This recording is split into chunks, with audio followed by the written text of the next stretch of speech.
Jalen Hood-Schifino his shooting has been up and down this year, but he has played well virtually every game.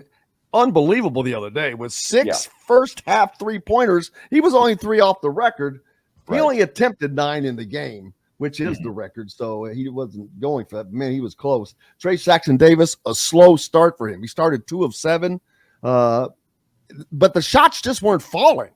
Him and Malik, I bet you I could count 5 or 6 shots that I remember them being 2 feet from, and it just hits the back of the rim and came back out. And I'm like, damn, things are just falling for them. But they got into that groove and got aggressive. And, man, it was on from there. Malik Renew had a great day in 23 minutes, 6 of 10 for 15 points, 2 of 2 at the free throw line, 8 rebounds. Man, you get 15 and 8 from that dude. That's great production coming in because they didn't have Jordan Geronimo that day. And then Caleb Banks gets only 12 minutes, but it's like he was like Ernest T. Bass in that game. He seems like he was in a lot more episodes than 5. Ernest T. was only in 5 episodes of Andy Griffith, but it seems like a lot more. It seems like Caleb Banks played a lot more yesterday because when he first came in, he was playing like his head was on fire. Man, his arms were up there trying to get rebounds, slapping the ball out. He was you could see he was playing with intensity, and he wanted to make the most of his minutes. Scored 5 points, had 4 rebounds in the first half, ended up with 5 points and 7 rebounds. Now, he was only 1 of 4 at the free throw line, so he's going to have to make up for that because he could have had a really good game. But that's a very positive sign for someone like Caleb Banks, who's played virtually not. I mean, forget about mop-up. Mop-up minutes don't count for me because you're not really playing at that time. So he hasn't played really meaningful minutes. These were very meaningful because it was the first and the second half. Yeah. No, I mean, I think that's pretty clear that he knew that this was a game that he could make a name for himself. Name's not the word. Name doesn't really matter. You're not making a name for yourself in a random game in January. A mark. Make a mark. A mark. Yeah, just basically like getting in a position where you're saying, hey, Mike Woodson, I can play. Because I think, we obviously spent a lot of time talking about Caleb because I think he was the first. Well, he's the second commitment in the class. Obviously, CJ Gunn transferred. Basically came through from one administration to another. But I think Banks might have been one of the first guys that Mike Woodson got. And I think that, he's obviously a guy that tells you, all right, I've got some size, we've got some length, I can play multiple positions here. You can go really from 2 to 4 with him if you need to. He's a guy that can fill in any of those spots. And he's looking to prove like, hey, I'm a guy that you can trust. I'm a guy that you can, let be out there. And because, there were all kinds of knocks on his game that he didn't have a great defensive awareness or just, didn't just have all the pieces together. And I think he's just trying to show like you can use me down the stretch. That there's going to be openings. There's going to be nights when guys are hurt or guys are sick or whatever. I can do something with these minutes. You can trust me. And he was obviously motivated there. And like you said, I mean, he hadn't been in too many situations there, but there have been some nice little flashes from him. That there haven't been a lot of options, but I mean, he's 12 of 19 from the field. I mean, I think you see that he's got some explosiveness. I mean, he's got some shooting range. He's got a handle. It's going to help. Basically, there's going to be a time I think where he's valuable. That might not be this year. You might not. Maybe there'll be one other game or 2 other games, maybe where Caleb Banks steps in and make a difference. But I think it's important for him to show that he can't be trusted in those scenarios. That's really important. Going back to your thing about it taking multiple guys, I think that's really key. I mean, that really kind of explains where this team is. Just looking at the stat sheet, you've only got, Hood-Schifino is the only other guy averaging double figures. He's the only guy that's averaging more than 8.5. And so that's what you've seen is that sometimes you get Tamar Bates, sometimes you get Miller Kopp, sometimes you get Trey Galloway. If you ever get more than one of them, you're in great shape, but you haven't been able to trust that you're going to get buckets from all of those guys. Hood-Schifino has been pretty reliable, especially in the absence of Xavier Johnson, because the ball in his hand is in his hand all the time. He's going to have to get buckets somehow. You generally know you're going to get something good out of him on a given night, but you don't know. Obviously, you're not getting 6 threes in the first half all the time. Sometimes you're getting that mid-range jumper to fall a lot. Sometimes you're not. And so, that's usually your number 2, but you frequently don't know who your number 3 is. You've seen really good games from Jordan Geronimo. You've seen games where he's disappeared. You've seen some moments from Malik Renew where he looks like he could be an all Big Ten player and not that Big Ten future. You've seen him disappear entirely. And just all of those wing guards, you haven't been able to know game to game what you're getting from them in terms of production. And that's a big thing. That is again a huge difference from the men versus the women, is that from the women, you know what you're getting from those wings. You're getting buckets from those wings frequently between Parrish and Garzone and Berger. Like you're getting scoring from the perimeter on top of what you're getting out of Holmes. And you've only really been able to truly rely on Jackson Davis as far as IU is concerned. When you get production from other people, they're a really good team. There's been more of that obviously in this stretch where they've been winning games. But Minnesota, was another one of those games that reminded you that it's totally possible for everybody else to quiet down and find themselves in the position where they're standing around and all they're trying to do is get the ball to Trace and hope he saves them. So one of the things, we obviously have Indiana plays Maryland first, but one of the things I've been thinking about is this matchup over the weekend where you're going to have Zach Edey and Trace Jackson Davis. And I'm trying to remember if there's been a matchup recently where you have two players as dominant at their position, basically playing the same position as Zach Edey and Trace Jackson Davis. I mean, I can't think of a matchup even at like the guard position where it's been this, you're going to see the two best in the Big Ten, like number 1 and number 2. Can anybody shed some light on that? Because I can't think of a recent time where both teams have had like player of the year candidates at this position in recently anyway. Are we talking this year? Like how far back are we going? No, I mean yeah, at any point at some point in history, I'm sure it's been there. But it's been a while since I think both teams have had that kind of player. Oh, these two? Oh, yeah. Yeah, no, for sure. I think, I'm trying to think of it. Well, obviously Ivy, for Purdue and Indiana didn't have a match. Right, exactly. I'm trying to think going back. I mean, the closest one I could come up with was Caleb Swanigan and Thomas Bryant. Yeah. But, I mean, even that wasn't to this magnitude. I don't. Right. I mean, you could say, it's not this magnitude, but in terms of just raw talent, you had Carson Edwards and Romeo Langford on the floor at the same time. That's a good point. Yep. Now, Romeo was not a player of the year candidate. Romeo was a freshman of the year candidate, but Carson, Carson wasn't player of the year. I mean, I'm trying to remember who was Big Ten player of the year that year.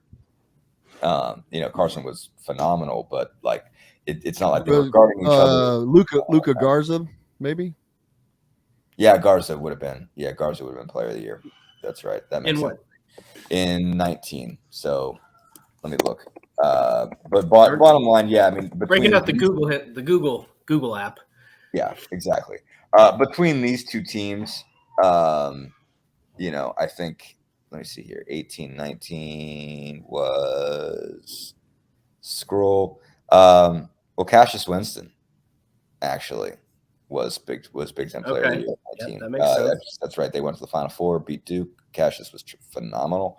I mean, Carson was somewhere in that ballpark. I think he was first team. Anyway, point of the matter is, as far as not just talent but production between these two teams, no, you haven't seen it. It's been a long time. And I can't remember when the last time you saw it, because it just seems like every time one's good, the other isn't. Right. So, 13, when Indiana was good, Purdue was bad. Prior to that, Purdue had Hummel and Johnson and all those guys, and Indiana had nobody. Maybe 12, Purdue might have still had somebody left from that group. And I think they might have still had Robbie Hummel maybe, and IU had Zeller. So I think that was a pretty good game. I think IU won that one. Or might have won both of those that year. But yeah, no, you haven't seen it like this. Now I think I'm very interested to see how this is going to go, because I think you saw some discussion pop up over the weekend. I think Rob Doster mentioned that it seemed possible to make Edey National Player of the Year and Jackson Davis Big Ten Player of the Year. But what you would have to see is Trace has to win that battle. Like Trace has got to win one-on-one. You can't. It's not going to go that way if Trace doesn't win it, and you haven't seen it in the past. When it's been those two together, Trace has had a really hard time. Not committing fouls. That's been the biggest issue, is when he's had to defend him, he's picked up fouls, he's been on the bench.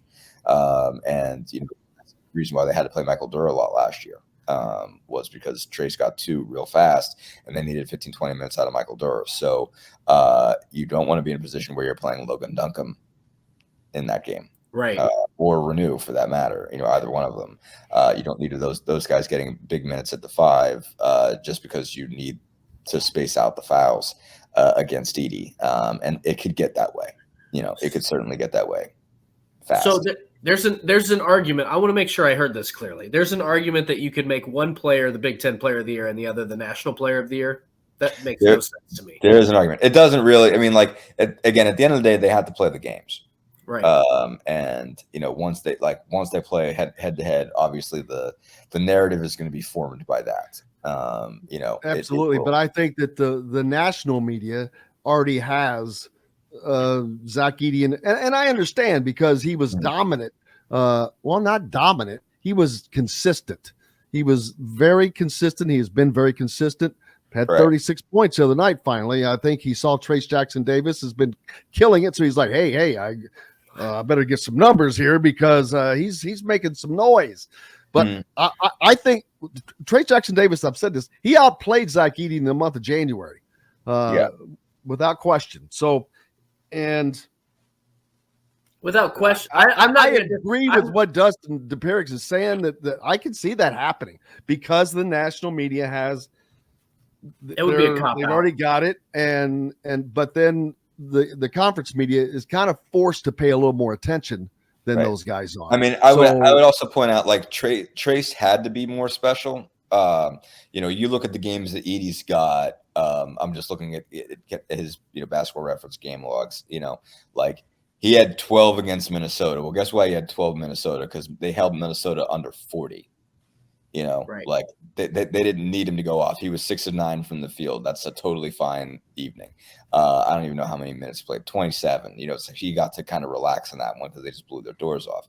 I had 24 against Maryland. 19 against Michigan. They didn't. The only game they lost was Rutgers at the beginning of the month. It is a scenario where if you don't have to play that much, and if they don't need that much from you, he had 32 and 17 against Michigan State the first time, 38 and 13 the second time. That's really impressive. So no, I mean, I think obviously it's what you're asked to do, and Purdue's winning at a level where they need a lot from Edey, but they don't need 30 from him every night. Indiana has needed like 30 from Trace almost every night. Like there's never a night where they don't need him to go off.